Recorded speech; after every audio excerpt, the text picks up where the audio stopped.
നമസ്കാരം. Raf talk ഫുട്ബോളിലേക്ക് അവർക്കും സ്വാഗതം. സ്പാനിഷ് മാധ്യമങ്ങളൊക്കെ ഉറപ്പിച്ച മട്ടാണ് സാബി അലോൺസോ അടുത്ത സീസണിൽ റയൽ മാഡ്രിഡിനെ പരിശീലിപ്പിക്കുമെന്ന്. സാബി അലോൺസോയോട് തന്നെ നേരിട്ട് ചോദിക്കുകയാണ്, നിങ്ങൾ റയലിലേക്ക് ചേക്കേറുകയാണോ?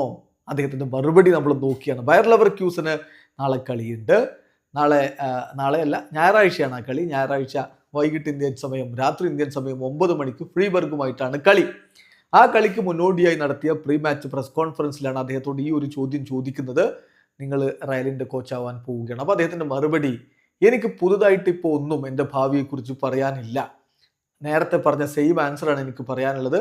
V need to wait. നമുക്ക് കാത്തിരിക്കാം, എന്ത് സംഭവിക്കുമെന്ന് കാത്തിരിക്കാം.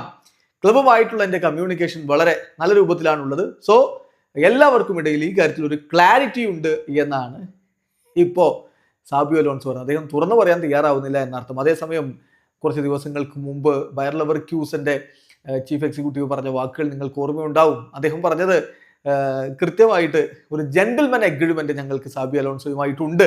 അദ്ദേഹത്തിന്റെ മുൻ ക്ലബ്ബുകൾ അദ്ദേഹത്തിന് വേണ്ടി മുന്നോട്ട് വന്നാൽ ബയർ ലെവർക്യൂസന് ഒരു തടസ്സം നിൽക്കില്ല എന്ന്.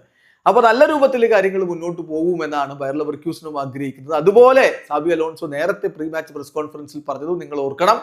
അദ്ദേഹം പറഞ്ഞു, വരും ദിവസങ്ങളിൽ തന്നെ ബയർ ലെവർക്യൂസൻ എൻ്റെ തീരുമാനം അറിയേണ്ടതുണ്ട്, അതനുസരിച്ച് വേണം അവർക്ക് കാര്യങ്ങൾ പ്ലാൻ ചെയ്യാൻ. അതുകൊണ്ട് വരും ദിനങ്ങളിൽ നിങ്ങൾ കാര്യം അറിയും എന്ന് സാബി അലോൺസോയും പറയുന്നു. അപ്പോൾ ഉറപ്പിച്ച് അദ്ദേഹം പറയുന്നില്ല ലെവർക്യൂസനിൽ തുടരുമെന്ന്. അതിൻ്റെ എല്ലാ സൂചനകളും ആഞ്ചലോട്ടി പുറത്താവുകയാണെങ്കിൽ സാബി അലോൺസോ റയലിലേക്ക് എന്ന് തന്നെയാണ്. വീഡിയോ അവസാനിക്കുന്ന ഫുട്ബോൾ ലോകത്തെ കൂടുതൽ വിശേഷങ്ങളുമായി റാഫ് ടോക്സ് എത്താം.